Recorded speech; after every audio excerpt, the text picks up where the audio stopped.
कि वरुण शेट्टी को जलन नहीं हुई, उसे सिर्फ हल्की गर्मी और आराम महसूस हुआ। ठीक है, अब मुझे कुछ नया बनाने की कोशिश करनी चाहिए।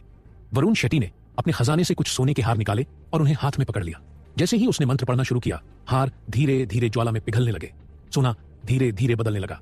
वरुण शेट्टी की पसंद के हिसाब से उसका नया रूप बनने लगा और आखिर में वह एक छोटे से सुनहरे सुअर के बच्चे में बदल गया। सफलता, ये तो कमाल का जादू है।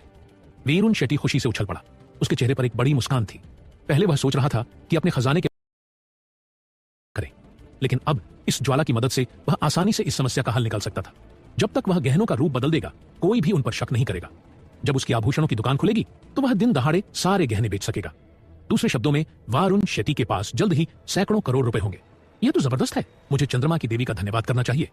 वरुण शेट्टी ने तुरंत 10 से ज्यादा आभूषण निकाले। उसे डिजाइनिंग के बारे में कुछ नहीं पता था, लेकिन उसने प्राचीन भारत पर बने कुछ नाटक देखे थे। वह उन रानियों और महल की महिलाओं द्वारा पहने गए आभूषणों को याद करने लगा और फिर ज्वाला की मदद से वह सारा सोना बदलकर एक खूबसूरत फिनिक्स गरुड़ के आकार का आभूषण बन गया। अरे वाह, ये डिजाइन, ये तो बेहतरीन कारीगरी है। कोई भी पेशेवर जौहरी मुझसे मुकाबला नहीं कर पाएगा। वरुण शेट्टी अपने बनाए डिजाइन से बेहद खुश था। उसने तुरंत चंद्रमा की देवी को एक निजी पैकेज भेजा।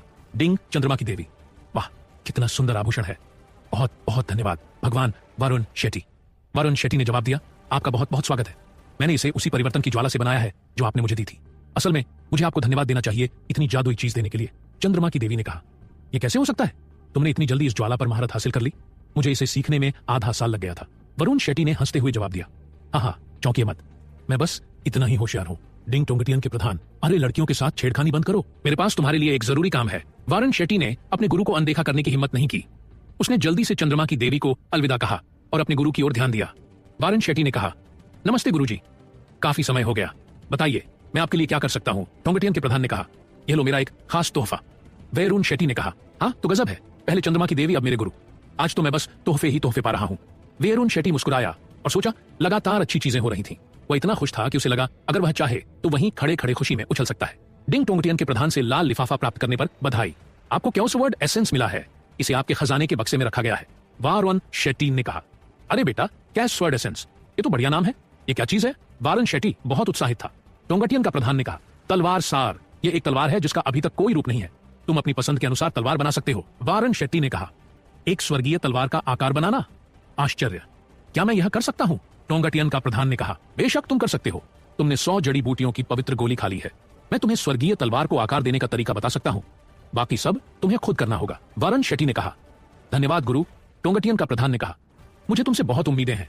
गॉड किलर तलवार से भी ज्यादा मजबूत और ताकतवर कुछ बनाने की पूरी कोशिश करो। गॉड किलर तलवार देवताओं में पहला और सबसे ताकतवर हथियार था। यह गॉड थ्रस्टर, गॉड ट्रैपर और गॉड टर्मिनेटर के साथ एक ही श्रेणी में था। इन 4 तलवारों को मौत की 4 तलवारें कहा जाता था। यह 4 तलवारें गॉड किलर गठन बना सकती थीं।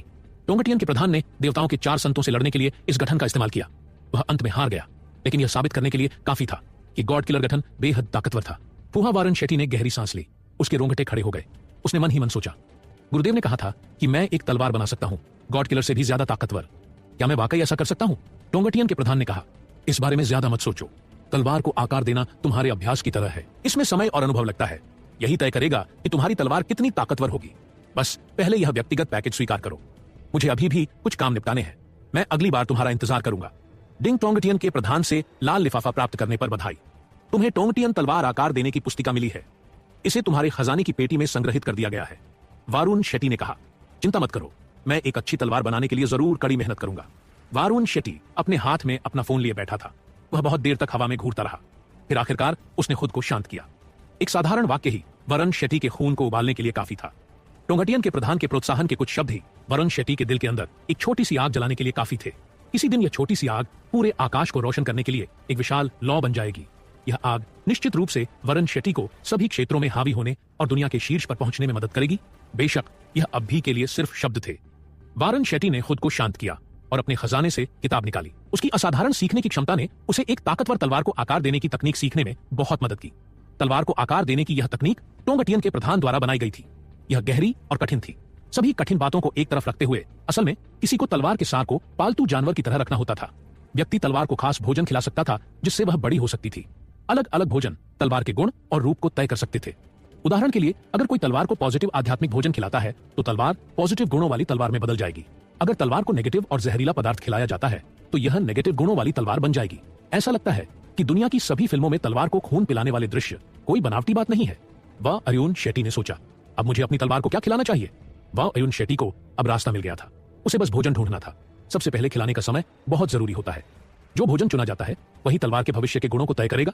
कुछ सोचने के बाद वरुण शेट्टी ने पहले इस सवाल को टालने का फैसला किया। उसे भोजन के चयन में बहुत सावधानी बरतनी होगी। उसे इस बारे में सोचने के लिए और समय चाहिए था। आइए सबसे पहले तलवार के सार पर एक नजर डालें। तिंग अराजकता तलवार सार। टोंगटियन के प्रधान ने इसे तब पाया जब वह धरती की दरारों में यात्रा कर रहा था। यह ब्रह्मांड के जन्म के दौरान पहला तलवार सार है।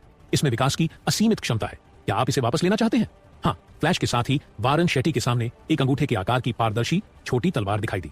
तलवार से हल्की पीली पारदर्शी सफेद रोशनी निकल रही थी। इसका आकार अभी तक पहचाना नहीं जा सका था।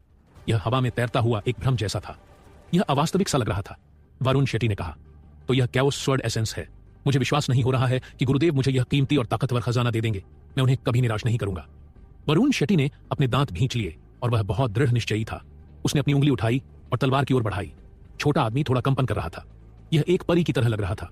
साथ ही इसने वरुण शेट्टी की उंगली को छूने की पहल की। वरुण शेट्टी ने सोचा, इस चीज का अपना दिमाग है। मुझे आश्चर्य नहीं है कि वरुण शेट्टी अपनी बात पूरी भी नहीं कर पाया कि अचानक उसकी जीभ जैसे सुन्न हो गई। ऐसा लग रहा था जैसे वह उस महक से मंत्रमुग्ध हो गया हो। उसकी पुतलियां सिकुड़ गईं। उसका दिल इतनी तेज धड़क रहा था कि जैसे वह उसकी पसलियों को तोड़कर बाहर आ जाएगा। उसकी सांस अटक गई। अचानक कैओस स्वॉर्ड एसेंस ने अपनी भयानक आभा से हवा को भर दिया। वरुण शेट्टी ने एक प्राचीन जानवर को देखा जो पूरी दुनिया को नष्ट करने के लिए पर्याप्त ताकतवर था। यह जानवर अराजकता के क्षेत्र में पैदा हुआ था। इसने ब्रह्मांड के जन्म को देखा था। यह प्राचीन रेगिस्तानों में घूम चुका था।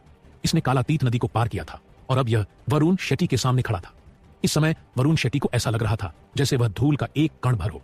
उसके जैसा कमजोर इंसान इस जानवर के पैरों तले आसानी से कुचल दिया जाता। हालांकि कुछ बहुत ही अजीब हुआ। वह प्राचीन जानवर वरुण शेट्टी के सामने झुक गया। उसने खुद को उसके प्रति समर्पित कर दिया। वरुण शेट्टी के शरीर के अंदर स्वर्ग और पृथ्वी की स्क्रिप्ट सक्रिय हो गई। उसकी भौहों के बीच से एक उड़ते हुए ड्रैगन की आभा बाहर निकलने लगी। यह एक विशाल ड्रैगन बन गया जो जमीन और आसमान को चीरता हुआ ब्रह्मांड के शीर्ष से उस प्राचीन जानवर को देख रहा था। विलाप, गर्जन, दोनों प्राचीन शक्तियां एक दूसरे पर दहाड़ उठी। फिर वे एक दूसरे से टकरा गईं। आकाश तेज हवा और बिजली से भर गया। ब्रह्मांड का ताना बाना टूटने लगा। समय बिखरने लगा। अराजकता का क्षेत्र फिर से प्रकट हो गया। शेंक तलवार भी चीख उठी। वह उड़कर आई और पूरे दृश्य को ऐसे तोड़ दिया जैसे वह किसी डरावने दर्पण को चकनाचूर कर रही हो। वरुण शेट्टी ने आखिरकार होश संभाला। उसने गहरी सांस ली। उसकी आंखें और भी गहरी हो गईं। उसे अभी अभी किसी दूसरी दुनिया की झलक मिली थी, लेकिन यह सब सिर्फ उसके दिमाग में हुआ था। कैओस स्वॉर्ड एसेंस अभी भी वहीं तैर रहा था। कुछ भी नहीं बदला था। बस एक चीज को छोड़कर वरुण शेट्टी और तलवार के बीच एक नया बंधन बन चुका था। मैनुअल के अनुसार तलवार को अब उसे अपना मास्टर मान लेना चाहिए। वरुण शेट्टी ने धीरे से पुकारा, यहां आओ तलवार। तलवार उसकी इच्छा के अनुसार उसकी हथेली में आ गई। वरुण शेट्टी ने कहा, चलो तलवार। वरुण शेट्टी ने अपना हाथ हिलाया। स्वर्ग और पृथ्वी के धर्म ग्रंथ के सक्रिय होने से ड्रैगन की आभा तलवार के सार में समा गई। तलवार चीख उठी और कंक्रीट की दीवार को तोड़ती हुई अंदर घुस गई। दीवार पर तलवार का गहरा निशान रह गया। अरे बेटा, यह बहुत ताकतवर है, गोली से भी ज्यादा ताकतवर। और यह तो सिर्फ एक आधा तलवार का सार है। जब यह पूरी तरह से विकसित होगी तो यह जरूर पागलपन की हद तक शक्तिशाली बन जाएगी। हाँ हाँ, मेरा खुद का एक दिव्य हथियार। कमाल है। मुझे इसे थोड़ी देर और आजमाने दो। जाओ तलवार, जाओ जाओ। कोई प्रतिक्रिया नहीं। अचानक कैओस स्वॉर्ड एसेंस पूरी तरह शांत हो गया। इसके बजाय यह वरुण शेट्टी की हथेली के अंदर वापस समा गया। वरुण शेट्टी ने कहा, क्या हो रहा है? वरुण शेट्टी ने अपने शरीर में बदलाव महसूस किए। उसने देखा कि उसका ड्रैगन आभामंडल पूरी तरह समाप्त हो चुका था। असल में उसकी साधना अभी भी बहुत कमजोर थी। अगर वह कैओस स्वॉर्ड एसेंस को स्वतंत्र रूप से नियंत्रित करना चाहता था तो उसे स्वर्ग और पृथ्वी के शास्त्र के साथ और अधिक ट्रेनिंग की जरूरत थी। वरुण शेट्टी ने सोचा, काम बोलते हैं शब्द नहीं। वरुण शेट्टी ने अपनी ताकत को फिर से एक्टिव करने के लिए 100 जड़ी बूटियों के पोषण की एक बोतल पी ली। फिर वह जल्दी से खुद को ट्रेनिंग करने चला गया। उसी समय chaos sword essence Varun Shetty के शरीर के अंदर एक बच्चे की तरह सो गया। यह पूरी तरह शांत था। वरुण शेट्टी ने पूरी रात ट्रेनिंग किया। आखिरकार उसकी युद्ध शक्ति 600 तक पहुंच गई। अब उसे सिर्फ थोड़ा और ट्रेनिंग करना था और वह अगले स्तर तक पहुंच सकता था। हालांकि उसे आज अपना ट्रेनिंग रोकना पड़ा क्योंकि उसने अंशिका के साथ ज्वेलरी शॉप में डेट तय की थी। जल्दी से नहाने के बाद वरुण शेट्टी ने अपनी कार निकाली और स्कूल के सामने उसका इंतजार करने लगा। अब आप सोच रहे होंगे कि शालिनी कहां थी। वरुण शेट्टी इतना समझदार था कि उसने अपनी नकली गर्लफ्रेंड को साथ नहीं लाया, जबकि वह अंशिका के साथ एक बहुत ही असली डेट पर था। इसके अलावा शालिनी ट्रेनिंग में पूरी तरह डूबी हुई थी। इस बात की कोई गारंटी नहीं थी कि अगर वरुण शेट्टी उसे बुलाए भी तो वह उसके साथ आएगी। दरअसल कुछ लोग दूसरों से बेहतर और ज्यादा ताकतवर होते हैं तो उसके पीछे एक वजह होती है। उन्होंने अपनी ट्रेनिंग में जो मेहनत की होती है उसका उनके प्रदर्शन पर गहरा असर पड़ता है। यहां तक कि वरुण शेट्टी खुद भी उससे प्रभावित था। अंशिका धीरे धीरे वरुण शेट्टी की ओर बढ़ी। क्या तुम बहुत दिनों से इंतजार कर रहे हो? उसके खूबसूरत चेहरे पर एक सच्ची मुस्कान थी। यह एक ऐसा नजारा था जिसे देखकर कोई भी खुश हो जाता। वरुण शेट्टी ने कहा, आपका इंतजार करना मेरे लिए खुशी की बात है। दूसरों को तो आपका इंतजार करने का मौका भी नहीं मिलता। वारन शेट्टी ने एक हाई क्लास व्यक्ति की तरह उसके लिए कार का दरवाजा खोला, फिर छेड़खानी करते हुए कहा, आज तुम बहुत खूबसूरत लग रही हो, क्या तुमने जानबूझकर मेरे लिए खुद को अच्छा दिखाया है? एनशिका ने कहा, मुझे ऐसा नहीं लगता, मुझसे मीठी मीठी बातें करना बंद करो। एनशिका ने चंचलता से वरुण शेट्टी को देखा। वह दिल ही दिल में बहुत खुश थी। उसने आज फ्रीज कट करवाया था। उसके बाल स्वाभाविक रूप से लहराते थे, जिससे वह और भी कोमल लग रही थी। उसने छोटी आस्तीन वाली सफेद जैकेट पहनी थी, जिसके साथ पीले रंग की घुटने तक की स्कर्ट थी। इससे उसका शरीर वाकई बहुत सुडौल दिख रहा था। यही तो एक असली परी है। क्या हुआ आगे जानने के लिए सुनिए कहानी का अगला एपिसोड। वरुण शेट्टी गाड़ी चलाते समय शीशे में से उसे देखने से खुद को रोक नहीं पाया। वैज्ञानिक रूप से कहें तो सुंदर लड़कियों को घूरने से उम्र लंबी हो जाती है। इसके अलावा एनशिका एक बेहतरीन कलाकार थी। वह बार बार उसे देखता रहा। ज्वेलरी शॉप तक जाते हुए वह अपनी आंखों का आनंद ले रहा था। भाई वारन शेट्टी, तुम यहां हो, लेडी एनशिका भी यहां है, वेलकम है। फैजान जल्दी से दुकान से बाहर भागा। फैजान वारन शेट्टी को ज्वेलरी शॉप और बंगले के काम में मदद कर रहा था। काम कैसे चल रहा है? वारन शेट्टी ने पूछा। बंगले को पूरा करने में 1 हफ्ता और लगेगा।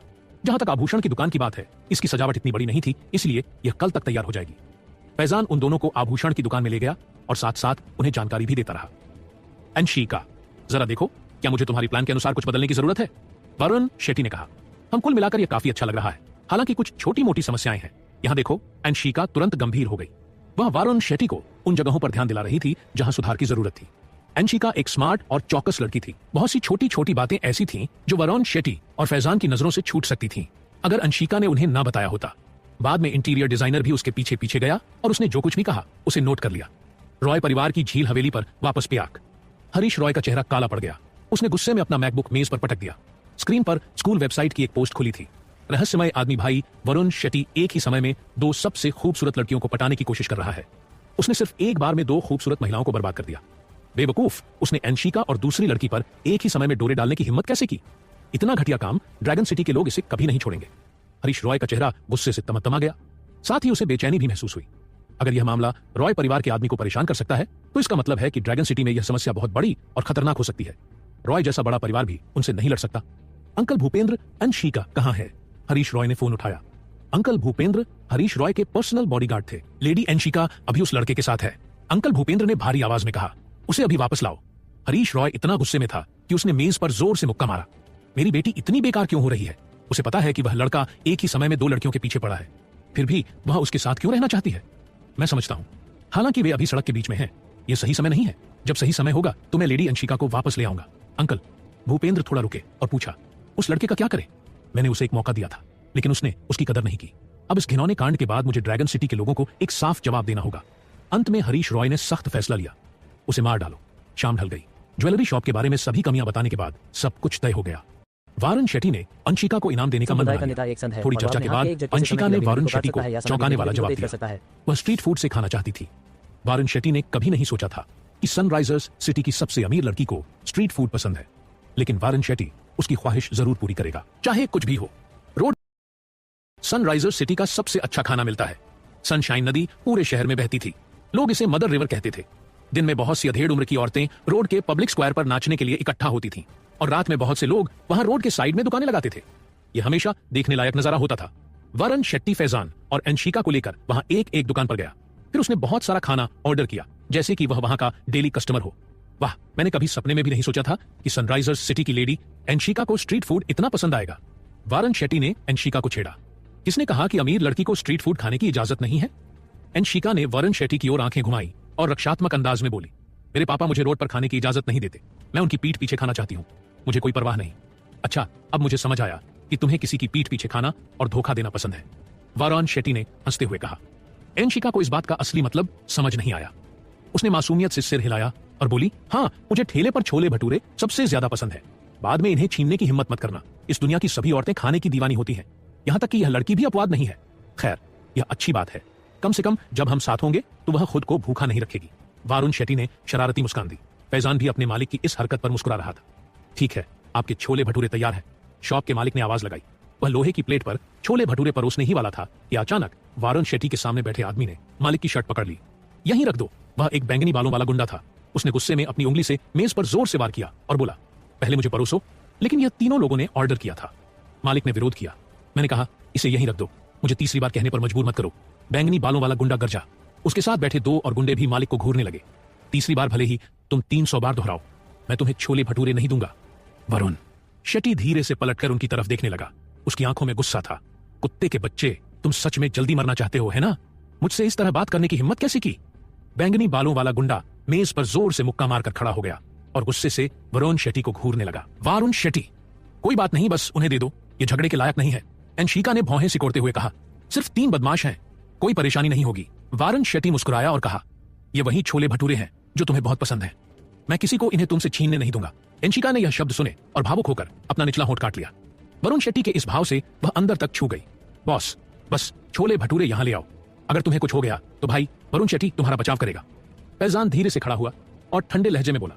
वह वरुण शेट्टी के सामने एक वफादार साथी जैसा लगता था, लेकिन दूसरों के लिए वह किसी कुलीन योद्धा से कम नहीं था। उसका शरीर ट्रेनिंग के आखिरी स्तर पर था, साथ ही उसकी युद्ध शक्ति 1000 के बराबर थी। उसके शरीर से एक खतरनाक आभा निकल रही थी। वह उन 3 गुंडों से 10 गुना ज्यादा ताकतवर था। ठीक है, मैं इसे पहले तुम्हें दूंगा। स्टॉल का मालिक पिछले कई सालों से व्यापार कर रहा था। वह लोगों की पहचान करना जानता था। उसे समझ आ गया कि वरुण शेट्टी का समूह कोई आम लोग नहीं है। उसने जल्दी से छोले भटूरे वरुण शेट्टी की मेज पर रख दिए। उधर तीनों बेकार बदमाश भी वरुण शेट्टी की मेज की ओर बढ़े। ऐसा लग रहा था कि इन्हें मौत का असली मतलब समझाने के लिए एक सबक की जरूरत थी। बेवकूफ, तुमने मुझसे यह छीनने की हिम्मत कैसे की? मैं तुम्हारा जल्दी ही अंतिम संस्कार कर दूंगा। बैंगनी बालों वाला गुंडा चीखा। छीन लिया? हम यहां पहले आए थे, हमने ऑर्डर भी पहले दिया था, तो फिर इस छोले भटूरे की प्लेट का तुमसे कोई लेना देना ही नहीं है। वरुण शेट्टी ने उन गुंडों को ठंडी नजरों से घूरते हुए कहा। यह सही है। अधेड़ उम्र की औरतें जो उनकी परवरिश से नाखुश थीं भी इसमें शामिल होने लगीं। उनमें से एक ने कहा, ये तीनों पहले यहां आ गए थे, हमारी टेबल भी आपके सामने रखी है, प्लीज लाइन में पीछे रहिए। उस औरत के साथ एक छोटा बच्चा भी था। उसने सिर हिलाया और बोला, लाइन में घुसना गलत बात है। देखा, यहां तक कि बच्चे भी जानते हैं कि लाइन में घुसना शर्मनाक है। अब समझ आया? वरुण शेट्टी ने शांति से कहा। कुत्ते, तुम बीच में क्यों कूद रहे हो? बैंगनी बालों वाला गुंडा गुस्से से पागल हो गया। उसने एक कुर्सी उठाई और औरत पर फेंक दी। औरत घबरा गई। उसे किसी और चीज की कोई परवाह नहीं थी। उसने जल्दी से अपने बच्चे को अपनी बाहों में ले लिया। कुर्सी उसकी पीठ पर आ गिरी। वह वहीं बैठ गई। दर्द के कारण उठ नहीं पा रही थी। बच्चे का रोना शुरू हो गया। छोटा लड़का इतना डर गया कि रोने लगा। कुतिया, मुझे बेइज्जत करने की यही सजा मिलेगी, बैंगनी बालों वाले गुंडे ने घमंड से कहा। उसके साथ खड़े दूसरे गुंडे भी हंसने लगे। तुम्हारी हिम्मत कैसे हुई औरतों और बच्चों को डराने की? कितनी शर्म की बात है, बेशर्म इंसान, अंशिका ने गुस्से से कहा। अब उसे बर्दाश्त नहीं हो रहा था। फैजान अपनी मुट्ठियां कसने लगा। वह बस वरुण शेट्टी के इशारे का इंतजार कर रहा था कि वह इन गुंडों की हड्डियां तोड़ दे। फैजान, पहले उस औरत की हालत देखो, वरुण शेट्टी ने शांत आवाज में कहा। फिर वह धीरे से मुड़ा और तीनों गुंडों की तरफ देखा। उसने पूछा, तो तुम्हें सच में छोले भटूरे चाहिए, है ना? बिल्कुल, हमें वही छोले भटूरे की प्लेट चाहिए। बैंगनी बालों वाले गुंडे ने वरुण शेट्टी को घूरा। अच्छा, लेकिन मैंने तो कहा था कि मैं तुम्हें वह प्लेट नहीं दूंगा, वरुण शेट्टी ने फिर उसी शांति से कहा। बॉस, इन्हें अपने स्टॉल के सारे छोले भटूरे खिला दो। मेरे पास अभी भी 50 से ज्यादा छोले भटूरे हैं। इतने कम समय में उन्हें पकाना नामुमकिन है। बॉस हिचकिचाया। मैंने यह नहीं कहा कि मैं चाहता हूं कि उन्हें पकाया जाए। वरुण शेट्टी शांत दिख रहा था, लेकिन उसके शब्दों में एक अदृश्य ताकत थी। तुम्हारा क्या मतलब है? बैंगनी बालों वाला गुंडा चौंक गया। उसे समझ नहीं आया कि वरुण शेट्टी क्या कह रहा था। उसके बगल में खड़े गुंडे ने धीरे से कहा, भाई, वह तुम्हें जानवर कह रहा है? कुत्ते, तुम्हारी हिम्मत कैसे हुई मुझे जानवर कहने की? अगर मैंने तुझे तेरे खून का रंग नहीं दिखाया तो सनराइजर्स सिटी में मेरी इज्जत मिट्टी में मिल जाएगी। बैंगनी बालों वाला गुंडा इतना गुस्से में था कि उसके बाल खड़े हो गए। तो तुम खून देखना चाहते हो? मैं तुम्हारी यह ख्वाहिश पूरी कर देता हूं। वरुण शेट्टी उठा और उसने इतनी जोर से थप्पड़ मारा कि बैंगनी बालों वाला गुंडा सीधे जमीन पर गिर पड़ा। उसका चेहरा सूज गया। जब उसने मुंह खोला तो उसके 3 दांत नीचे गिर पड़े। उसके मुंह से खून बहने लगा, लेकिन किसी को कोई फर्क नहीं पड़ा। आउच, बहुत दर्द हो रहा है। बैंगनी बालों वाला गुंडा दर्द से कराह रहा था। वह पागलों की तरह चिल्लाया, तुम दोनों वहां क्यों खड़े हो? इसे मारो, इसे अभी अपाहिज बना दो। लेकिन वे दोनों वहीं खड़े रहे। किसी ने एक कदम भी आगे बढ़ाने की हिम्मत नहीं की। पियाक पियाक। वरुण शेट्टी ने खुद को रोकने की जरूरत नहीं समझी। उसने एक को अपनी हथेली से और दूसरे को उसी हाथ के पिछले हिस्से से थप्पड़ मारा। Ouch ouch. दोनों दर्द से तड़पते हुए नीचे गिर पड़े। वे अपने दोस्त के पास जमीन पर पड़े थे। उनमें से कोई भी उठने की हिम्मत नहीं कर रहा था। उन्हें डर था कि वरुण शेट्टी फिर थप्पड़ मार सकता है। बॉस, इनके लिए छोले भटूरे ले आओ, वरुण शेट्टी ने शांत आवाज में कहा। अच्छा ठीक है, मैं अभी लाता हूं। बॉस ने जल्दी से छोले भटूरे का ढेर लाकर उनके सामने सड़क पर रख दिया। ठीक है, तुम तीनों ने छोले भटूरे मांगे थे, ये लो, अभी खाओ। छोले भटूरे खत्म किए बिना यहां से जाने का सोचना भी मत। वरुण शेट्टी अपनी जगह बैठते हुए बोला। तीनों ने एक दूसरे को देखा। उनकी आंखों में आंसू आ गए। उन्हें समझ नहीं आ रहा था कि क्या करें। लड़ सकते थे? नहीं। भाग सकते थे? बिल्कुल नहीं। अब उनके पास बस एक ही रास्ता था, जो कहा गया वो करना। बैंगनी बालों वाले गुंडे ने कांपते हुए एक छोले भटूरे उठाया और मुंह में डाल लिया। जैसे ही उसने चबाने की कोशिश की, उसे इतना घिन आया कि वह उल्टी करने वाला था। लेकिन फिर भी उसने खुद को जबरदस्ती कच्चे छोले भटूरे को निगलने के लिए मजबूर कर लिया, क्योंकि उसकी जान खतरे में थी। वरुण शेट्टी और फैजान की मौजूदगी में उनमें से किसी की भी भागने की हिम्मत नहीं थी। दूसरी ओर अधेड़ उम्र की औरत ठीक थी। वह अपने बच्चे के साथ चली गई। जाने से पहले उसने वरुण शेट्टी को उन 3 बदमाशों को सजा दिलाने में मदद करने के लिए धन्यवाद दिया। वरुण शेट्टी, तुम बहुत अच्छे हो। अंशिका ने अपनी लंबी और खूबसूरत भौहें उठाई। फिर उसने अपने सुंदर चेहरे पर एक प्यारी सी मुस्कान बिखेरी। उसने एक छोले भटूरे लिया और वरुण शेट्टी की तरफ बढ़ाया। फिर उसने कहा, यह छोले भटूरे दिन के हीरो को इनाम में दिया जाएगा। हाँ, तो मुझे अपना इनाम इस दुनिया की सबसे खूबसूरत लड़की को दे देना चाहिए। वरुण शेट्टी ने छोले भटूरे लिया और फिर से अंशिका को सौंप दिया। तुम फिर से मुझसे मीठी मीठी बातें कर रहे हो। अंशिका ने शरारती अंदाज में मुंह बनाया। उसने छोले भटूरे लिया और उसका एक छोटा टुकड़ा खाया। उसके चेहरे पर ऐसा भाव था जैसे उसने अभी अभी शहद चखा हो। कितना मीठा। तीनों गुंडे रो पड़े जब उन्होंने यह सब देखा।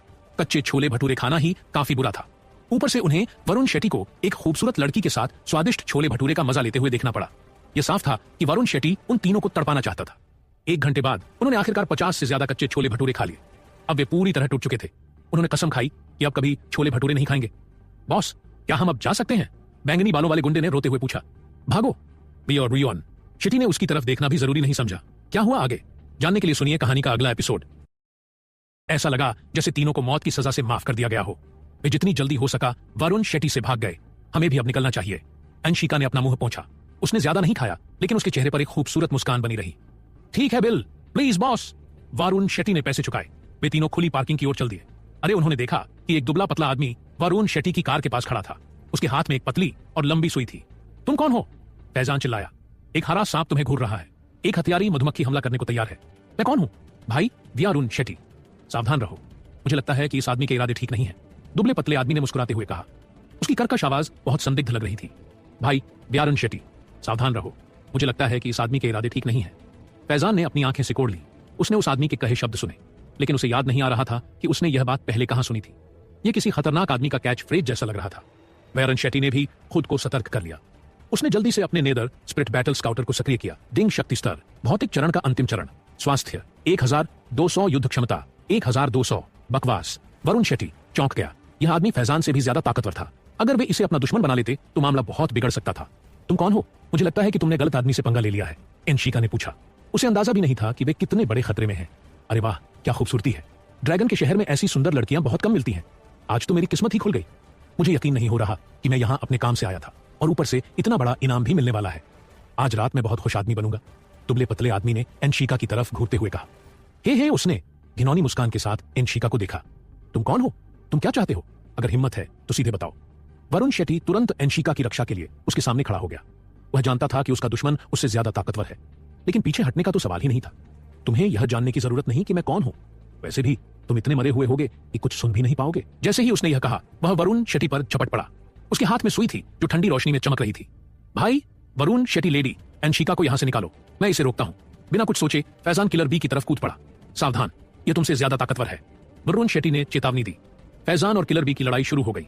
जैसा कि वरुण शेट्टी ने सोचा था, उनकी ताकत और कौशल में बहुत अंतर था। फैजान की शक्ति और उसकी गति दोनों ही उस आदमी के सामने कमजोर थी। ऊपर से दूसरा आदमी हथियार के साथ था, इसलिए फैजान के लिए उससे लड़ना और भी मुश्किल हो गया। अंशिका, प्लीज सुरक्षित जगह पर चली जाओ। मैं यहां रहकर स्थिति को संभालूंगा। वरुण शेट्टी ने जल्दी से अंशिका को बुलाया। वह एक अमीर और ताकतवर परिवार में पैदा हुई थी। दूसरे शब्दों में उसने बहुत कुछ देखा था। वह सनराइजर्स सिटी के अमीर योद्धाओं की लड़ाई से हैरान नहीं थी, बल्कि वह असाधारण रूप से शांत थी।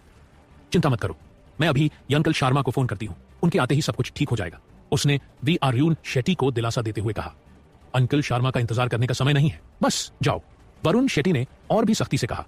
उसके पास नेदर स्प्रिट बैटल स्काउटर था। यही कारण था कि वह इस लड़ाई को किसी और से बेहतर देख सकता था, जैसा कि वरुण शेट्टी ने सोचा था। लड़ाई जल्दी ही खत्म हो गई। फैजान के कंधे में सुई चुभ गई थी। वह लड़खड़ाते हुए कुछ कदम पीछे हटा। उसने तय किया था कि वह इस हल्की चुभन पर ध्यान नहीं देगा और फिर से वार करने के लिए खुद को तैयार कर लिया, लेकिन उसके पैर कमजोर पड़ गए और वह जमीन पर गिर गया। इतने नीच इंसान हो तुम, जहर इस्तेमाल करने की तुम्हारी हिम्मत कैसे हुई? फैजान ने गुस्से से कहा। उसके कंधे से काले रंग का खून बहने लगा। उसकी ताकत लगभग खत्म हो गई थी। तुम बहुत मजाकिया आदमी हो। मेरा नाम किलर बी है। अगर झर नहीं लगाऊंगा तो फिर लड़ाई कैसे करूंगा? किलर बी ने हंसते हुए वरुण शेट्टी को घूरा और ठंडे स्वर में कहा, बेटा मरने के लिए तैयार हो जाओ, मुझसे मत लड़ो। मैं तुम्हारी मौत को जल्दी और बिना दर्द के कर दूंगा। अंशिका, भागो।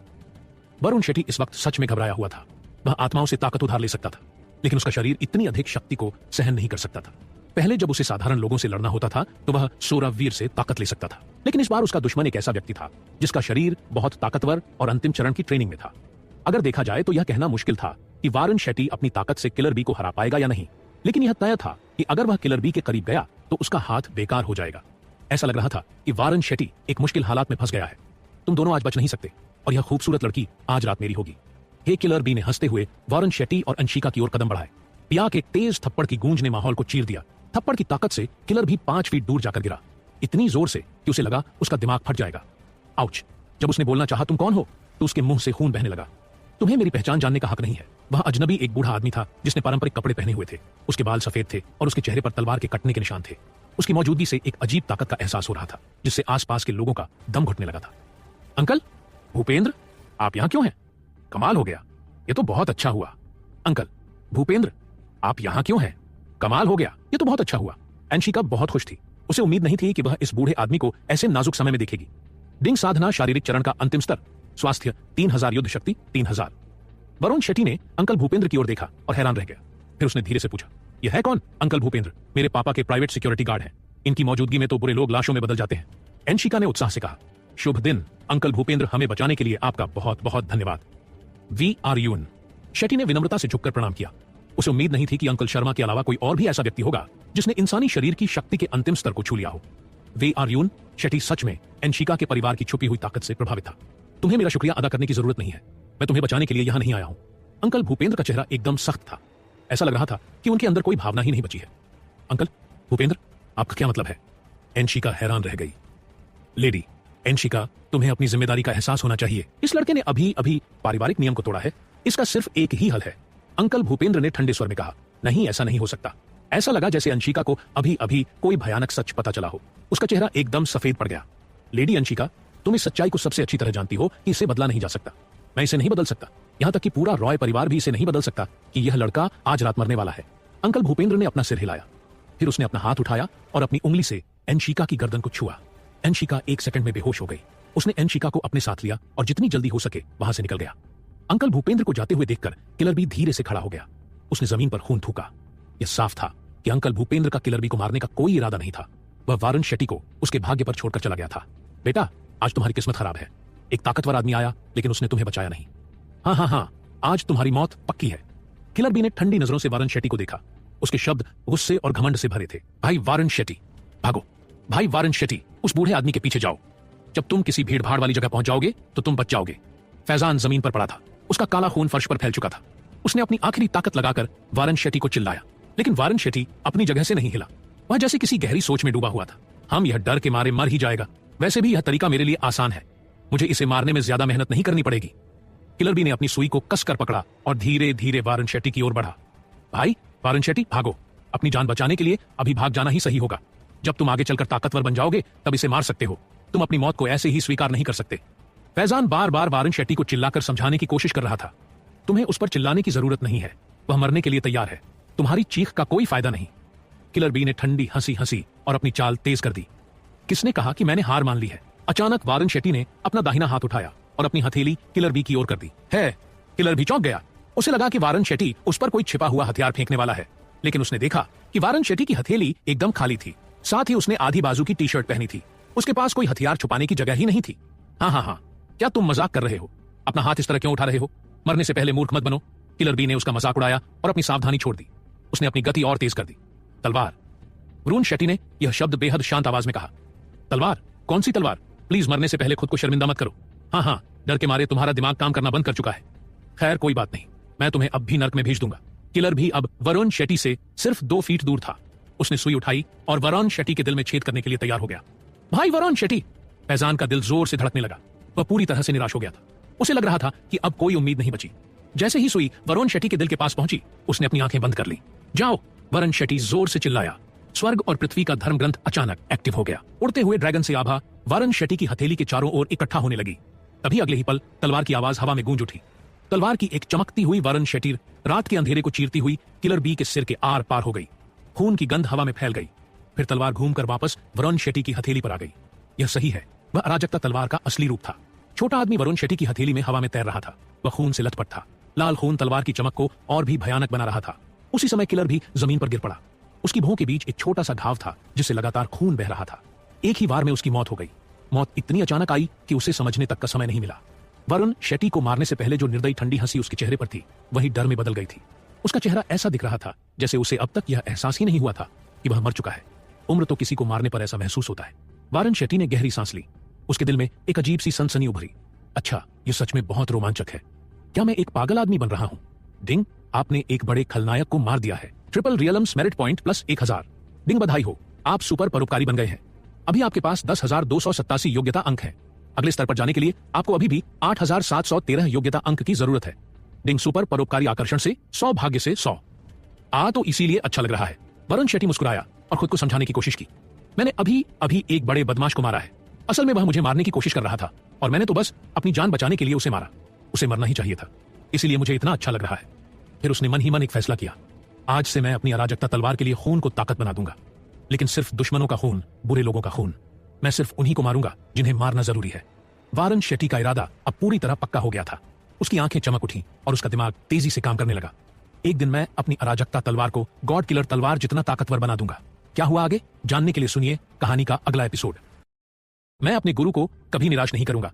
वारन शेट्टी उस पल सच में प्रेरित महसूस कर रहा था। उसने टोंगटियन तलवार निर्माण विधि से सीखा हुआ मंत्र दोहराना शुरू कर दिया। अराजकता तलवार का सार फिर से बहने लगा। यह किलर बी के शरीर में घुसा और उसके खून की ताकत को सोखने लगा। तलवार धीरे धीरे किलर बी के खून को खींचने लगी। यह प्रक्रिया थोड़ी लंबी थी, लेकिन वारन शेट्टी वहां खड़े होकर इंतजार करने के मूड में नहीं था। वह जल्दी से फैजान के पास गया और 100 जड़ी बूटियों का औषधि पानी की 2 बोतलें निकाली। उसने फैजान को एक बोतल पिलाई और दूसरी उसके घाव पर लगाई।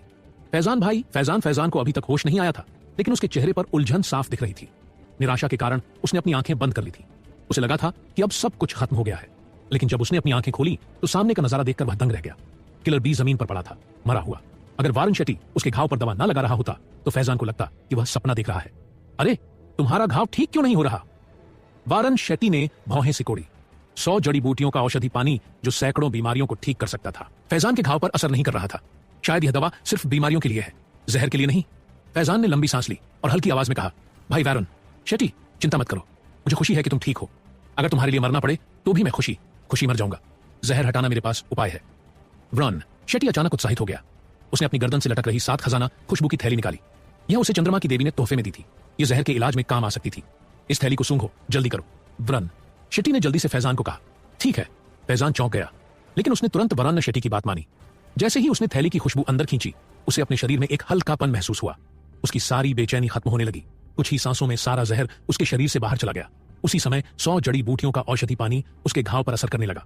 उसका घाव तेजी से ठीक होने लगा।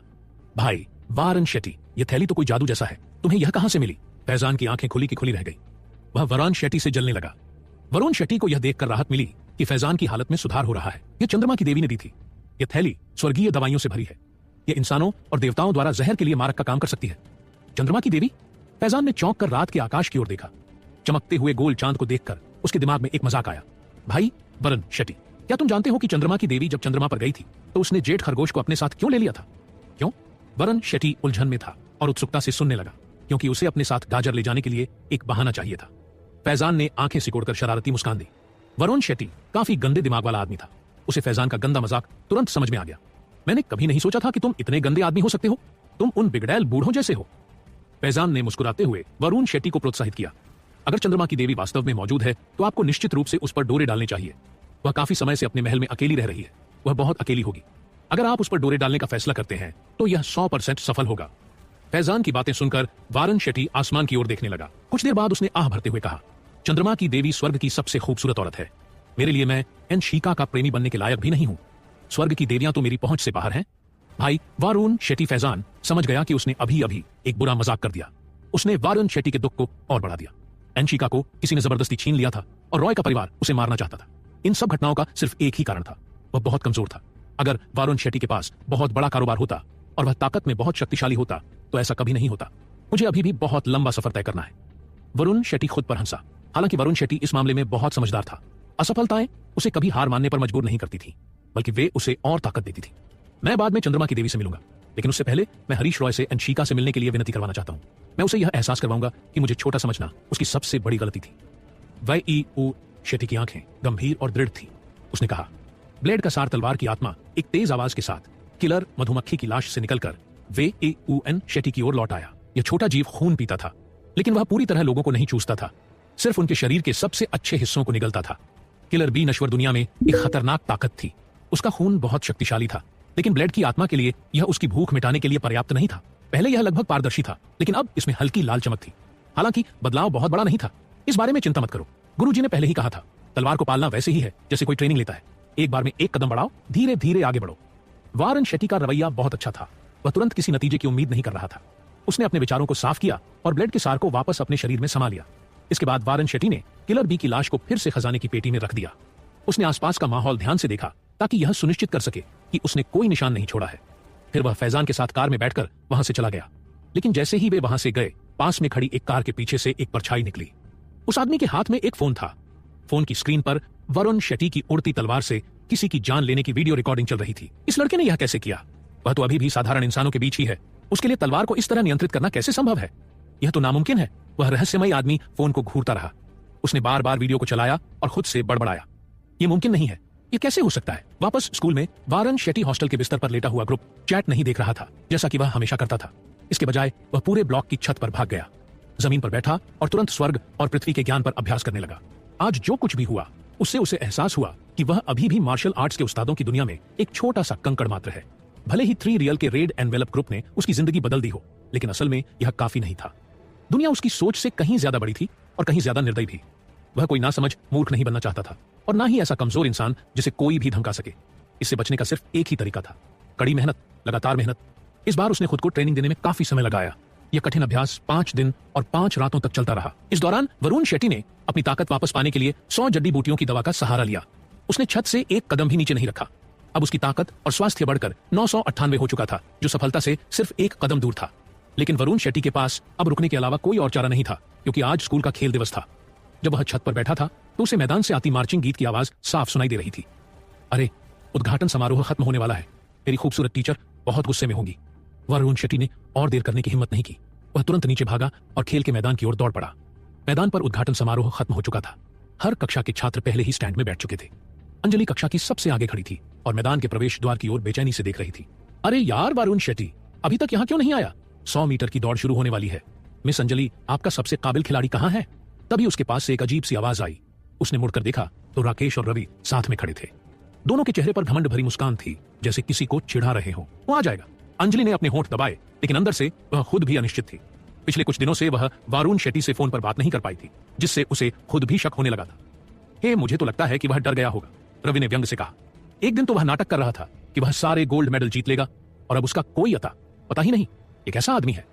अपनी ही बात से मुकर गया। कितना डरपोक निकला। अंजलि को यह सुनकर गुस्सा आ गया, लेकिन उसने खुद को संभालते हुए जवाब दिया, मैं तुम्हें मेरे छात्र का मजाक उड़ाने नहीं दूंगी।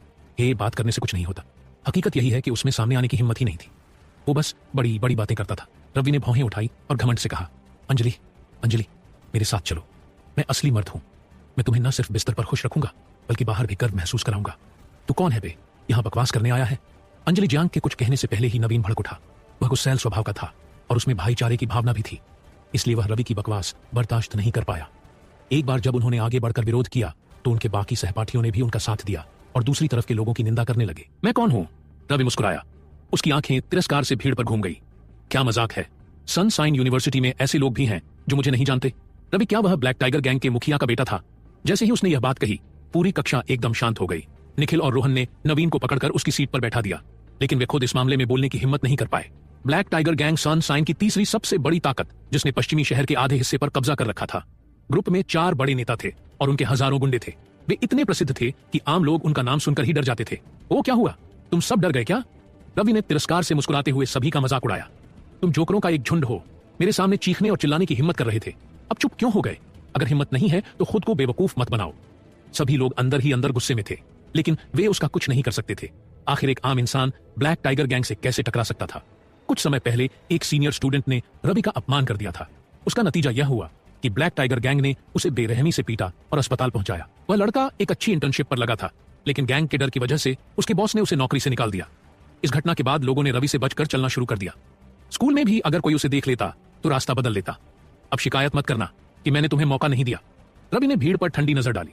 आज हम परिवार की ताकत की तुलना नहीं कर रहे, बल्कि खेल में मुकाबला कर रहे हैं। अगर कोई मुझसे भिड़ने की हिम्मत रखता है तो सामने आए। अपनी कक्षा को शर्मिंदा मत होने दो।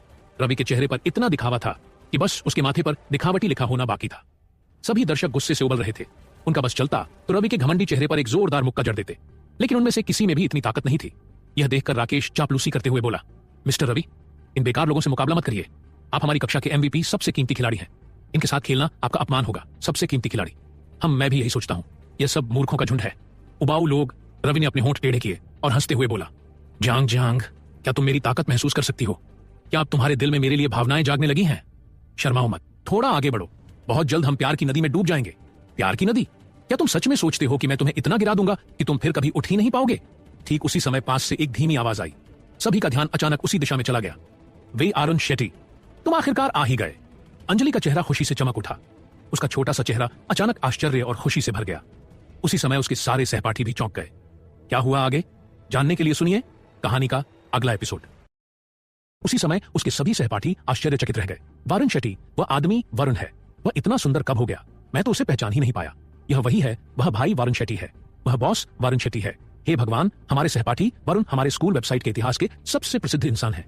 क्या वह बॉस वरुण शेट्टी है जिसने विक्रांत और चंदन को सबके सामने पीटा था? हे भगवान, मैं उसका पक्का फैन हूं। इस लड़के ने अपना असली रूप बहुत अच्छे से छुपा रखा था। हम 3 साल से सहपाठी हैं और मुझे नहीं पता था कि वह इतना दमदार है। उसने कहा कि वह रवि को बर्बाद कर देगा और जला देगा। इसका क्या मतलब है? युद्ध की घोषणा। यह सीधा सीधा ऐलान है। बॉस वरुण शेट्टी विक्रांत से लड़ने के लिए इतना बहादुर था तो इसमें कोई शक नहीं कि रवि को भी नहीं छोड़ेगा। भाई वरुण शेट्टी, इसे सबक सिखाओ, यह आदमी बहुत बड़ा बदमाश है। भाई वरुण शेट्टी, इसे सिखाओ सिखाओ सिखाओ। छात्रों में जोश भर गया। ऐसा लगा जैसे वरुण शेट्टी के आने से उनमें जबरदस्त आत्मविश्वास आ गया हो। जो डर और गुस्सा उन्होंने पहले महसूस किया था वह अचानक उबल पड़ा। ठीक है, क्योंकि सब लोग यही चाहते हैं तो मैं आपको निराश नहीं करूंगा। वरुण शेट्टी के चेहरे पर एक हल्की लेकिन डरावनी मुस्कान आ गई। वह रवि की ओर बढ़ा। क्या तुम क्या करने वाले हो? रवि घबराकर पीछे हटने लगा जब तक कि वह स्टैंड की रेलिंग से नहीं टकरा गया। अब वह और पीछे नहीं हट सकता था। वरुण शेट्टी ने आगे बढ़कर रवि का कॉलर पकड़ा और उसे जोर से ऊपर उठा लिया। मेरे सहपाठियों से माफी मांगो, नहीं तो तुम्हें गंभीर चोट और जलन का सामना करना पड़ेगा। तुम मुझे स्टैंड से नीचे फेंकना चाहते हो? नहीं, तुम ऐसा नहीं कर सकते। रवि के होश उड़ गए। नीचे जमीन से उनकी दूरी कम से कम 10 मीटर थी। अगर वह गिर जाता तो सच में बुरा हाल हो जाता। हे मुझे याद है कि विक्रांत ने भी यही कहा था। उसने कहा था कि मैं उसे कुछ नहीं कर सकता, लेकिन आखिर में खैर तुम जानते ही हो। वरुण शेट्टी ने अपनी पकड़ और मजबूत कर दी जिससे रवि थोड़ा और लटक गया। नहीं, मोटे और हट्टे कट्टे रवि ने डर के मारे एक लड़की जैसी चीख निकाली। मुझे माफ कर दो, माफ कर दो। मेरे सहपाठियों के साथ ऐसा व्यवहार करना मेरी गलती थी, माफ कर दो। रवि बार बार माफी मांगने लगा।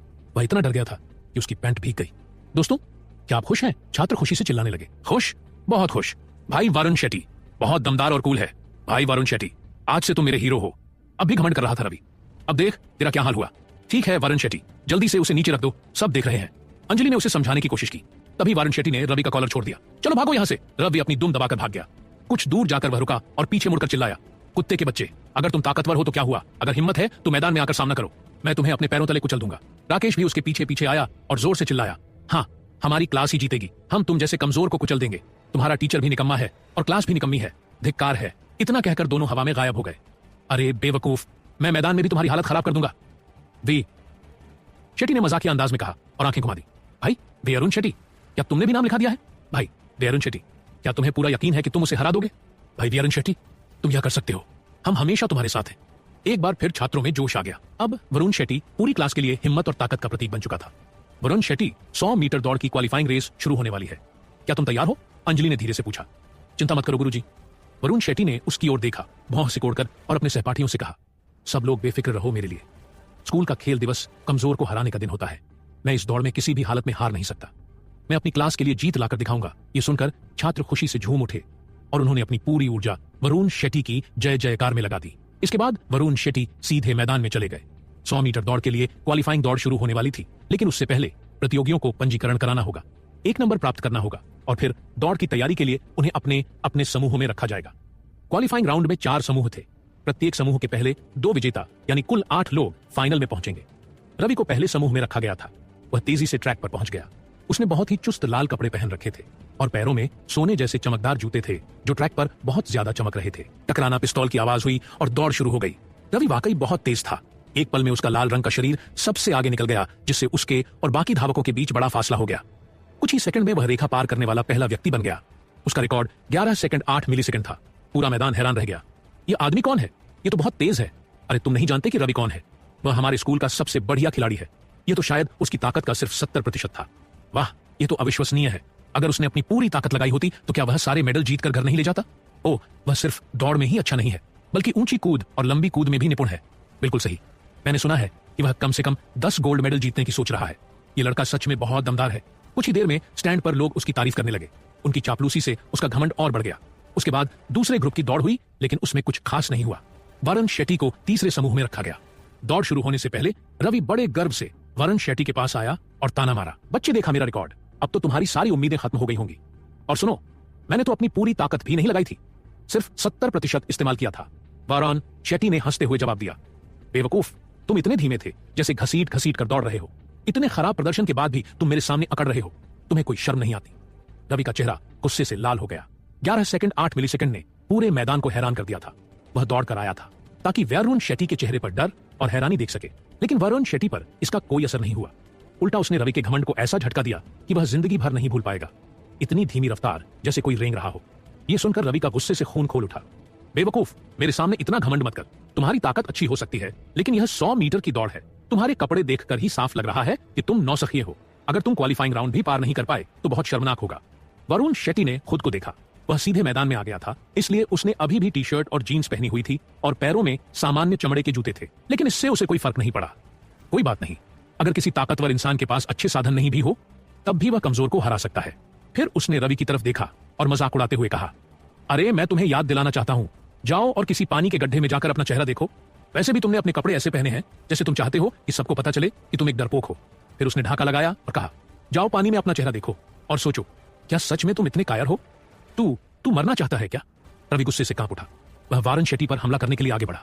वरुण शेट्टी ने ऊबते हुए आंखें घुमाई और कहा, अरे बेवकूफ, क्या तुम्हें लगता है कि तुम मुझसे लड़ाई में जीत सकते हो? रवि के चेहरे पर एक पल के लिए डर छा गया। मैं अकक, वह कुछ कह ही नहीं पाया। उसकी सांसें अटक गईं, मानो अपनी ही लार से घुटने वाला हो। रवि को खुद पर बहुत गर्व था। अपनी ताकत के दम पर वह स्कूल में हावी था, लेकिन वह तब तक था जब तक कि वरुण शेट्टी उसके सामने नहीं आया था। पिछली बार वरुण शेट्टी ने उसे एक झटके में हरा दिया था और इस बार वरुण शेट्टी की ताकत काफी बढ़ चुकी थी। रवि के लिए अब वह किसी आवारा कुत्ते से ज्यादा कुछ नहीं था। रवि के चेहरे पर चिंता साफ झलक रही थी, लेकिन फिर भी वह खुद को संभालने की कोशिश करते हुए बोला, लड़ाई से कुछ साबित नहीं होगा। अगर तुम सच में दम रखते हो तो मुझे दौड़ में हरा कर दिखाओ। हे, तुम्हें हरा दिया। क्या तुम्हें अभी लगता है कि यह एक प्रतियोगिता है? वरुण शेट्टी ने फिर से उसकी ओर आंखें घुमाई और ट्रैक की ओर चल दिया। मैं रवि इतना गुस्से में था कि वह चिल्लाया, मेरा सबसे अच्छा रिकॉर्ड 11 सेकंड और 8 मिलीसेकंड का था। मैं तुम्हें इसे तोड़ने की कोशिश करते देखना चाहता हूं। पलक झपकते ही तीसरा राउंड शुरू होने वाला था। सभी प्रतियोगी तैयार थे। भाई वरुण शेट्टी जाओ, भाई वरुण शेट्टी जाओ। इस बीच स्टैंड पर बैठे वरुण शेट्टी के सहपाठियों ने चिल्लाकर वरुण शेट्टी का उत्साह बढ़ाना शुरू कर दिया। उनकी तेज आवाज ने पूरे मैदान का ध्यान अपनी ओर खींच लिया। भाई वरुण शेट्टी, वही भाई वरुण शेट्टी, वह भी प्रतियोगिता में भाग ले रहा है। देखो भाई वरुण शेट्टी तीसरी लेन में है, मैं उसे देख सकता हूं। ओ आखिरकार मैं अपनी पसंदीदा हस्ती को सामने देख रहा हूं। कितना शानदार लग रहा है। चंदन हमेशा मुझे परेशान करता था। जिस दिन भाई वरुण शेट्टी ने उसे मुक्का मारा, उसी दिन से वह मेरा हीरो बन गया। हाँ, विक्रांत हमेशा उन लोगों को नीचा दिखाता है जो सामान्य परिवारों से आते हैं, लेकिन भाई वरुण शेट्टी ने हम सबके लिए इंसाफ किया। हम हमेशा उसका समर्थन करेंगे। भाई वरुण शेट्टी, तुम यह कर सकते हो। भाई वरुण शेट्टी, मैं तुमसे प्यार करता हूं। भाई वरुण शेट्टी, मैं तुम्हारे लिए एक बंदर पैदा करना चाहता हूं। पूरा मैदान शोर से गूंज उठा। स्कूल वेबसाइट में सबसे ज्यादा चर्चा का विषय बनने की वजह से वरुण शेट्टी स्कूल का सबसे मशहूर व्यक्ति बन गया था। दूसरी ओर अमीर मां बाप के 2 बिगड़ैल बेटे विक्रांत और चंदन, जो हमेशा अपने पैसे की धाक जमाते थे, अब वरुण शेट्टी के आगे फीके पड़ चुके थे। उस समय करीब 10,000 जोड़ी आंखें वरुण शेट्टी पर टिकी हुई थीं और उतने ही लोग उसका हौसला बढ़ा रहे थे। यह वही एहसास था जब सबकी नजरें किसी एक पर टिकी हों। दूर से देखने पर रवि, साथ ही विक्रांत और चंदन, जो स्टैंड के एक कोने में बैठे थे, पूरी तरह से हैरान थे। कौन सोच सकता था कि वरुण शेट्टी को इतनी लोकप्रियता मिलेगी? सच कहूं तो खुद वरुण शेट्टी ने भी नहीं सोचा था कि ऐसा होगा। वरुण शेट्टी ने गहरी सांस ली। 10,000 लोगों की जबरदस्त चीख पुकार सुनकर उसके रोंगटे खड़े हो गए। उसके अंदर खून उबलने लगा, पूरे शरीर में जोश भर गया। अगर मैं वह रिकॉर्ड नहीं तोड़ पाया तो मैं दर्शकों को निराश कर दूंगा। वरुण शेट्टी मुस्कुराया और गोली की आवाज का इंतजार करने लगा। टकराना। रेफरी ने गोली चलाई। एक पल में वरुण शेट्टी तीर की तरह आगे बढ़ गया। पलक झपकते ही उसने बाकी 7 धावकों को धूल चटा दी। 5 दिन की कड़ी ट्रेनिंग के बाद उसका शरीर 9,99,999 युद्ध शक्ति तक पहुंच चुका था। उसकी ताकत और तार दोनों पहले से 2 गुनी हो चुकी थी। बाकी आम छात्र उसके सामने कुछ भी नहीं थे। तीसरी लेन 10 सेकंड 53 मिलीसेकंड, नया रिकॉर्ड। रेफरी ने जोश से चिल्लाकर घोषणा की, स्कूल का नया रिकॉर्ड बन गया है। यह राज्य रिकॉर्ड के बहुत करीब है। अविश्वसनीय, यह बिल्कुल अविश्वसनीय है। कैसे? यह कैसे हो सकता है? रवि का चेहरा काला पड़ गया। वह हकलाते हुए बोला, वह लड़का इतनी तेज कैसे दौड़ सकता है? मुझे शायद कोई बुरा सपना आ रहा है। अगर रवि अपनी पूरी ताकत लगाता तो शायद वह भी ऐसा कर सकता था, लेकिन यह मत भूलो कि वरुण शेट्टी ने जीन्स और चमड़े के जूते पहने हुए थे। फिर भी वह इतनी तेजी से दौड़ा कि सबकी आंखें फटी की फटी रह गई। कुछ क्षणों की खामोशी के बाद पूरा खेल मैदान फिर से गूंज उठा। वरुण शेट्टी के प्रशंसकों ने फिर से जोर जोर से नारा लगाना शुरू कर दिया, भाई वरुण शेट्टी, भाई वरुण शेट्टी। हर बार उनका उत्साह और तेज हो रहा था। उनकी आवाज इतनी तेज थी कि ऐसा लग रहा था जैसे पूरा खेल मैदान हिलने लगा हो। फिनिश लाइन पर खड़े होकर वरुण शेट्टी उस जबरदस्त माहौल में खुद को डूबा हुआ महसूस कर रहा था। ऐसा लग रहा था जैसे यह शोर किसी नायक के सम्मान में किया गया जय घोष हो। एक शब्द, अद्भुत। वरुण शेट्टी ने स्टैंड की ओर देखा जहां अंजलि और उसके सहपाठी खुशी से झूम रहे थे। उनके चेहरे पर गर्व और उत्साह साफ झलक रहा था। फिर उसने वीआईपी सीटों की ओर देखा। स्कूल के टीचर और शिक्षा मंत्री जो खेल दिवस की शुरुआत करने आए थे, सब उसके लिए तालियां बजा रहे थे। बेशक वरुण शेट्टी उनकी तरफ नहीं देख रहा था। वीआईपी सीटों के बिल्कुल आखिर में एक खाली सीट थी। वह सीट छात्र एनशिका रॉय के लिए आरक्षित थी। दरअसल पिछले 5 दिनों से वरुण शेट्टी उसे हर दिन एक संदेश भेज रहा था, लेकिन उसे कभी भी कोई जवाब नहीं मिला। अगर अंशिका को घर लाया गया था तो वह संभवतः घर में कैद होगी और बाहरी दुनिया से संपर्क करने का कोई साधन नहीं होगा। जब तक वह सुरक्षित है, सब ठीक है। वरुण शेट्टी ने मन ही मन आह भरी। यद्यपि वह थोड़ा उदास था, लेकिन उसने इस पर अधिक ध्यान नहीं दिया और तुरंत अपनी भावनाओं को नियंत्रित किया। फिर उसने मुस्कुराते हुए आने वाली प्रतियोगिता का स्वागत किया। 4 राउंड के बाद फाइनल शुरू होने वाला था। वरुण शेट्टी फिर से तीसरी लेन पर था। संयोग से रवि दूसरी लेन पर उसके ठीक बगल में था। वे दोनों ही गोल्ड मेडल के लिए प्रतिस्पर्धा करने वाले सबसे मजबूत खिलाड़ी थे। दर्शक मंत्रमुग्ध होकर उनकी तरफ देख रहे थे। जहां तक अन्य 6 प्रतियोगियों की बात थी, वे सिर्फ दौड़ को पूरा करने के लिए दौड़ रहे थे। उनकी असली लड़ाई तो तीसरे स्थान के लिए थी। क्या हुआ आगे, जानने के लिए सुनिए कहानी का अगला एपिसोड। कमीने, मैं आखिरकार तुम्हारे खिलाफ असली मुकाबले में भाग ले सकता हूं, रवि ने कहा। मैंने क्वालिफाइंग राउंड में अपनी ताकत का सिर्फ 70 प्रो ही लगाया था। मैं चाहता हूं कि तुम मेरी पूरी ताकत देखो। डर से कांप जाओ कमीने। ओ, चुप रहो। वरुण शेट्टी अपनी आंखें घुमाने से खुद को रोक नहीं सका। वह रवि का नाम बदलकर रवि रखना चाहता था। एक बकबक करने वाली कुतिया की तरह जो बिना रोके बोलती रहती है। हर कोई उसे बेवकूफ समझेगा। रेडी। रेफरी ने प्रतियोगियों का निरीक्षण किया। यह सुनिश्चित किया कि सभी अपनी स्थिति में है। फिर उसने शुरुआती पिस्तौल चलाई। टकराना। गोली की आवाज सुनते ही रवि ने अपनी पूरी ताकत झोंक दी। वह सबसे पहले स्टार्टिंग लाइन पार करने वाला खिलाड़ी बन गया। वह हमेशा से शानदार शारीरिक क्षमता वाला रहा था। युवावस्था से ही उसकी युद्ध शक्ति लगभग 300 थी, जो एक साधारण व्यक्ति से कहीं ज्यादा थी। छोटी उम्र से ही वह अपनी एथलेटिक क्षमता की वजह से हमेशा चमकता रहा। खेल हमेशा से उसका गौरव और आनंद रहा है। मैं नहीं हारू। मैं रवि, उस कमीने से कभी नहीं हारू। रवि ने अपने दांत भींच लिए। उसके माथे की नस धड़कने लगी। उसके दिमाग में बस एक ही शब्द था, जीत। जीतने की जबरदस्त इच्छा ने उसकी पूरी क्षमता बाहर निकाल दी। उसकी रफ्तार उसकी सामान्य रफ्तार से कहीं ज्यादा थी। चैंपियन पुरस्कार मेरा है। मुझे ना सिर्फ जीतना है, बल्कि मैं उस कमीने का रिकॉर्ड भी तोड़ना चाहता हूं। फिनिश लाइन उसके सामने थी। रवि का चेहरा पहले ही जोश और गर्व से भर चुका था, लेकिन उसी वक्त उसे अचानक तेज हवा का झोंका महसूस हुआ। उसका चेहरा भय से भर गया। विजय उसकी आंखों के सामने था। रवि पहले ही कल्पना कर चुका था उसका सिर ऊंचा होगा। उसे अपना पहला गोल्ड मेडल मिलेगा। वह वरुण शेट्टी का अपमान करेगा और एक झटके में अंजलि का दिल जीत लेगा। लेकिन उसी पल उसके सपने का बुलबुला फूट गया। जो हवा उसके पास से गुजरी थी, वह कोई साधारण हवा नहीं थी। वरुण शेट्टी उड़ता हुआ आगे बढ़ रहा था। उसने जो हवा का प्रवाह उत्पन्न किया, उसे निकास गैस कहा जा सकता था, जिसे आम भाषा में पाद भी कहते हैं। ठीक उसी समय रवि की स्थिति बदल गई। पहले वह सबसे आगे था, लेकिन अब वह वरुण शेट्टी के पीछे पाद खाने लगा। फिनिश लाइन अब ज्यादा दूर नहीं थी। इस बिंदु पर पीछे छूट जाना विनाशकारी था। रवि ने पहले ही अपनी सारी ताकत झोंक दी थी। अब वह बस आंखें फाड़े देख सकता था कि वरुण शेट्टी उससे तेजी से दूर होता जा रहा है। जैसे ही वह फिनिश लाइन पार करने वाला था, वरुण शेट्टी ने जानबूझकर अपना सिर घुमाया और रवि को एक अपमानजनक मुस्कान दी। अरे, अगर तुम मुझे हराना चाहते हो तो अगले 100 साल तक ट्रेनिंग लो। इसके साथ ही वरुण शेट्टी ने रिबन तोड़ दिया और 100 मीटर क्वालिफाइंग रेस का खिताब जीत लिया। हफ्फो रवि को लगा कि उसकी छाती में जकड़न हो रही है। उसकी सांसें उखड़ गई। उसका सिर चकराने लगा। वह लगभग वहीं गिर पड़ा। उसका दिमाग घूमने लगा। उसके कदम लड़खड़ा गए। वह पटरी पर गिर पड़ा। इसके तुरंत बाद ठंडी हवा के झोंके उसके पास से गुजरने लगे। एक के बाद एक बाकी 6 प्रतियोगी भी फिनिश लाइन पार कर गए। इस बार रवि पूरी तरह मूर्ख बन चुका था। 2 सेकंड पहले वह जीत सकता था, लेकिन 2 सेकंड बाद वह आखिरी स्थान पर आ गया। उसका पूरा चेहरा इस तरह से विकृत हो गया मानो उसने अभी अभी गर्म मल का ढेर खा लिया हो। अवसाद उसके दिल और दिमाग में गहराई तक घुस चुका था। बेशक उस समय किसी को उसकी परवाह नहीं थी। वरुण शेट्टी की जीत की घोषणा के बाद पूरा मैदान फिर से उबलने लगा। 10 सेकंड और 3 मिलीसेकंड। एक नया रिकॉर्ड, एक रिकॉर्ड स्थापित हो गया है। स्पीक से उत्साहित चीखें सुनी जा सकती थीं। वरुण शेट्टी ने स्कूल के खेल दिवस के लिए जो रिकॉर्ड पहले बनाया गया था, उसे तोड़ दिया है। साथ ही उसने सनराइजर्स सिटी का रिकॉर्ड भी तोड़ दिया है और प्रांत का रिकॉर्ड भी। यह उपलब्धि राष्ट्रीय स्तर पर पहुंच गई है। आइए हम वरुण को उनकी उपलब्धि के लिए हार्दिक बधाई दें। वह हमारी सनशाइन यूनिवर्स जी का गौरव है। आइए हम उनके लिए तालियां बजाएं, उनका सम्मान करें। बूम! अखाड़ा विजय के नारों से गूंज उठा। वरुण शेट्टी के सहपाठी जो स्टैंड पर बैठे थे और भी जोश में आ गए। उन्होंने वरुण शेट्टी को अपना आदर्श बना लिया था। वरुण शेट्टी ने न सिर्फ उन्हें निराश नहीं किया, बल्कि उन्हें प्राउड भी महसूस कराया। कुछ ही पल में वरुण शेट्टी के प्रशंसक, जो पहले से ही उसके प्रति वफादार थे, और भी वफादार हो गए। जो लोग अब तक उसे लेकर उदासीन थे, वे भी उसके प्रशंसक क्लब में शामिल हो गए और उत्साहपूर्वक उसका हौसला बढ़ाने लगे। वरुण शेट्टी, बधाई हो, तुम बहुत महान हो। अंजलि स्टैंड से नीचे भागी और अपने चेहरे पर एक आनंदमय मुस्कान लिए वरुण शेट्टी की ओर चल पड़ी। मैंने कैसा प्रदर्शन किया? मैं आपका MVP आपको शर्मिंदा नहीं कर सका है ना? वरुण शेट्टी ने उत्सुकता से मुस्कुराते हुए पूछा। बिल्कुल नहीं, मुझे तुम पर गर्व है, अंजलि ने शर्म के साथ लेकिन उससे ज्यादा खुशी के साथ कहा। हाँ हाँ, क्या कोई विशेष पुरस्कार होगा? वरुण शेट्टी ने उत्साह से पूछा। विशेष? अंजलि एक पल के लिए चकित रह गई। उसके चेहरे पर लाली और भी गहरी हो गई।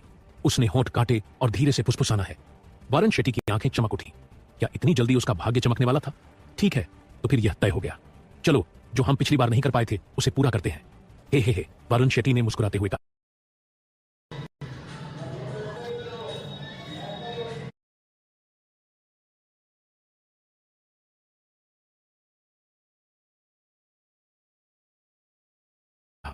क्या तुम मरना चाहते हो? मैं तुम्हारे लिए रात का खाना बनाने जा रही थी। तुमने क्या सोचा? अंजलि का चेहरा टमाटर की तरह लाल हो गया था। पिछली बार वे ऐसा करने के बहुत करीब थे। मेरा मतलब खाना पकाने से भी था। चलो, हम सब मिलकर कच्चे चावल को पका हुआ चावल बनाते हैं। वरुण शेट्टी ने उसे एक शरारती नजर से देखा और मजाकिया अंदाज में कहा, क्या तुम मरना चाहते हो? मैं अब तुमसे बात नहीं करना चाहती, अंजलि ने गुस्से में कहा, पलटी और वापस स्टैंड की ओर भागी। वरुण शेट्टी उसके पीछे दौड़ना चाहता था और उसे और चिढ़ाना चाहता था, लेकिन तभी 400 मीटर दौड़ शुरू होने वाली थी। आज रात वह मुझसे बचना नहीं पाएगी। चलो, पहले यह दौड़ पूरी कर लेते हैं, वरुण शेट्टी ने हंसते हुए कहा और रजिस्ट्रेशन काउंटर की ओर चल दिया। इसके बाद जितनी भी दौड़ हुई उनका नतीजा पहले से तय था। हर बार सिर्फ एक ही विजेता रेखा पार करता था। पूरा दिन वरुण शेट्टी ने आसानी से प्रतियोगिताएं जीती। उसने लगातार 400 मीटर, 1000 मीटर, 3000 मीटर दौड़ जीती। कुल मिलाकर 9 गोल्ड मेडल जीते और कई रिकॉर्ड तोड़े। वरुण शेट्टी की कला का कुल स्कोर सबसे ज्यादा था, इसलिए वे पहले स्थान पर बने रहे। इसके अलावा वरुण शेट्टी के कट्टर प्रशंसकों की संख्या भी लगातार बढ़ती जा रही थी। स्कूल के वेबसाइट में वरुण शेट्टी की लोकप्रियता अब अंजलि से भी आगे निकल चुकी थी। वह एक ही झटके में स्कूल का सबसे लोकप्रिय व्यक्ति बन गया था। जहां तक रवि का सवाल था, प्रतियोगिता की शुरुआत में बाहर होने के बाद उसका आत्मविश्वास बुरी तरह टूट चुका था। 9 प्रतियोगिताओं में से उसने सिर्फ 3 सिल्वर और 4 सिंपल पदक जीते। बाकी 2 प्रतियोगिताओं में तो वह शीर्ष 3 में भी नहीं आ पाया। इस तरह उसकी टीम मध्य स्थान पर आ गई। अगर वे वरुण शेट्टी की क्लास से आगे निकलना चाहते तो रवि को कल की सभी प्रतियोगिताएं जीत होती और वरुण शेट्टी को एक भी प्रतियोगिता नहीं जीत होती। जाहिर है यह असंभव था। खेल दिवस के पहले दिन के अंत में दर्शक एक एक करके बाहर निकलने लगे। वरुण शेट्टी तेजी से अपने हॉस्टल वापस भागा और अपनी खूबसूरत टीचर के साथ डेट के लिए तैयार होने लगा। अंजलि नहीं चाहती थी कि कोई उन्हें साथ देखे, इसलिए वह पहले घर चली गई। वरुण शेट्टी को बस 1 घंटे बाद वहां पहुंचना था। जब वह जाने के लिए तैयार हो रहा था तभी सूरव वीर का फोन आया। क्या बात है मेरे राजा? वरुण शेट्टी ने पूछा। दूसरी तरफ से वही मधुर तीखी आवाज आई, लेकिन इस बार थोड़ी निराशा के साथ। मैं फिर से एक पुरुष का शरीर चाहती हूं, वरुण शेट्टी ने सहमति जताते हुए कहा। ठीक है, अगर ऐसा करने का कोई तरीका है तो मैं निश्चित रूप से तुम्हारा पूरा समर्थन करूंगा। आखिरकार तुमने मेरी जान बचाने के लिए एक लड़की का रूप धारण किया था। ऐसा करने का एक तरीका है, लेकिन यह बहुत मुश्किल है। कोई बात नहीं, मैं तो बस यूं ही बोल रहा था। सूरवीर ने फिर से आह भरी। भाई सूरवीर, आज तुम्हें क्या हो गया है? तुम इतनी आसानी से उदास होने वाले लोगों में से नहीं हो। वरुण शेट्टी ने चिंतित होकर पूछा। कल रात मैंने स्कूल वेबसाइट में एक पोस्ट देखी तुम्हारे दोहरे व्यवहार के बारे में। मुझे किसी की याद आ रही है। सौरवीर ने बड़बड़ाया। ओह, यह सुनते ही वरुण शेट्टी के माथे पर पसीना आ गया। सौरवीर के लिए किसी को याद करना एक बात थी, लेकिन उसने बिना किसी के सिखाए ही स्कूल वेबसाइट चलाना भी सीख लिया था। वह आधुनिक जमाने के साथ बहुत तेजी से तालमेल बिठा रही थी। क्या होगा अगर एक दिन सौरवीर को खुद ही पता चल जाए कि कैफेटेरिया में मसालेदार स्टिक का पैकेट सिर्फ 5 पैसे में मिल रहा है? वह नजारा इतना डरावना था कि वरुण शेट्टी के लिए उसके बारे में सोचना भी मुश्किल था। तो फिर मेरे राजा, कृपया अपने अभ्यास पर ध्यान दो। जब मैं वापस आऊंगा तब हम इस पर चर्चा करेंगे कि तुम्हें दोबारा आदमी कैसे बनाया जाए। चाहे यह कितना भी मुश्किल क्यों ना हो, मैं हमेशा तुम्हारे लिए रहूंगा, वरुण शेट्टी ने सावधानी से कहा। ठीक है, अच्छा भाई, मुझे पता था कि भाई वरुण शेट्टी इस धरती पर सबसे ज्यादा ख्याल रखने वाला इंसान है। तुम एक सच्चे भाई हो। मैं अभ्यास जारी रखूंगा। बदलाव के लिए मुझे और ताकत जुटा होगी। भाई, मैं अब अभ्यास करने जा रहा हूं, सूरवीर ने कहा और फोन रख दिया। वरुण शेट्टी ने अपना फोन नीचे रखा, अपनी हथेलियां आपस में जोड़कर प्रार्थना की। कृपया सूरवीर को कैफेटेरिया में जाने से रोकें। टाइगर्स रोर जेंटलमैन क्लब में ब्लैक टाइगर गैंग के इलाकों में से एक।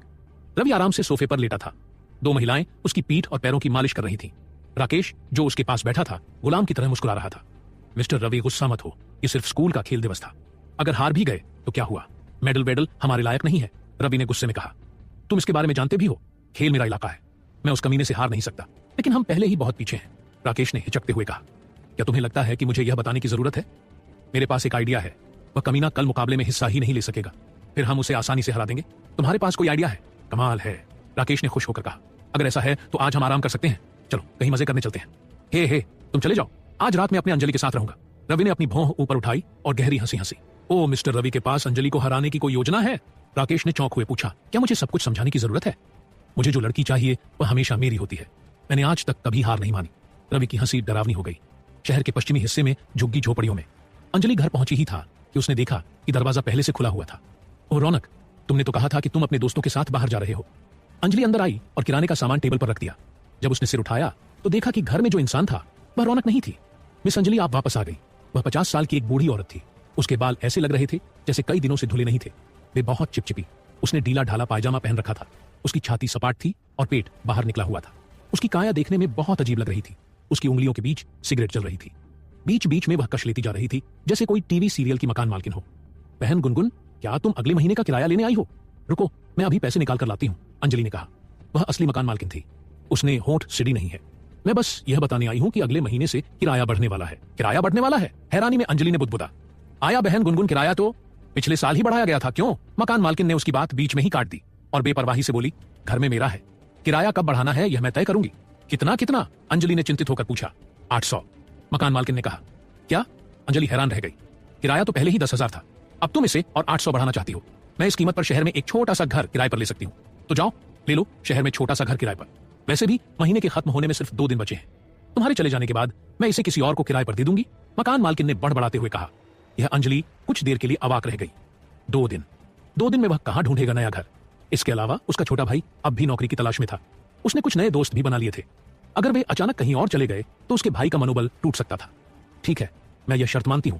अंजलि अपने के लिए कुछ भी करने को तैयार थी, लेकिन एक समस्या थी। क्या बहन गुनगुन मुझे कुछ और दिन दे सकती है?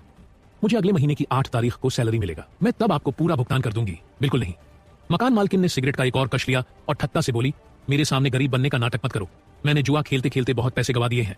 मैं तुमसे भी ज्यादा गरीब हूं। अगर तुम किराया नहीं दोगी तो मैं क्या खाऊंगी? अंजलि चिंता में पड़ गई। बहन गुनगुन, ऐसा नहीं है कि मैं भुगतान नहीं करना चाहती। आप हमारे परिवार की स्थिति जानती हैं।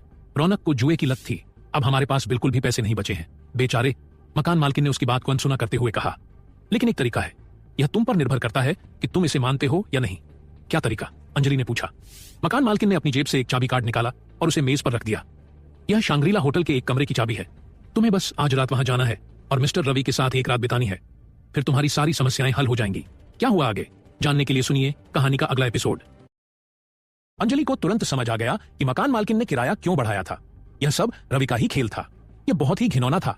अंजलि ने तुरंत दृढ़ता से कहा, नहीं, मैं इसके लिए राजी नहीं हूं। मकान मालकिन ने अधीर होकर कहा, मूर्ख, तुम स्वर्ग से मिले इतने बड़े मौके को कैसे ठुकरा सकती हो? मकान मालकिन ने आगे कहा, मिस्टर रवि एक अमीर और ताकतवर इंसान है। अगर तुम उनके साथ डेट पर जाओगी तो तुम्हें सारी सुख सुविधाएं और पैसा मिलेगा। तुम्हारा वह बेकार भाई भी इससे फायदा उठा सकता है। उसे कभी भी खाने या कपड़ों की चिंता नहीं करनी पड़ेगी। अंजलि ने दृढ़ता से कहा, बहन गुनगुन, तुम मुझे इसके लिए मजबूर नहीं कर सकती। मैं इसके लिए कभी तैयार नहीं होंगी। अंजलि ने दृढ़ता से कहा। अगर ऐसा पहले हुआ होता, जब उसके पास कोई और रास्ता नहीं था, तो शायद वह मान भी जाती। लेकिन आज उसके दिल में पहले से ही कोई और था। लालच कितना भी बड़ा क्यों न हो, वह कभी नहीं झुकेगी, लाखों सालों में भी नहीं। मकान मालकिन झल्ला गई। हे भगवान, इस दुनिया में इतनी मूर्ख लड़की कैसे हो सकती है? क्या मिस्टर रवि में कुछ कमी है? अगर मैं तुम्हारी जगह होती तो खुशी से उछल पड़ती, बिना कुछ सोचे समझे इस मौके को पकड़ लेती। मकान मालकिन ने गुस्से से कहा, सोच लो, या तो मिस्टर रवि के साथ जाओ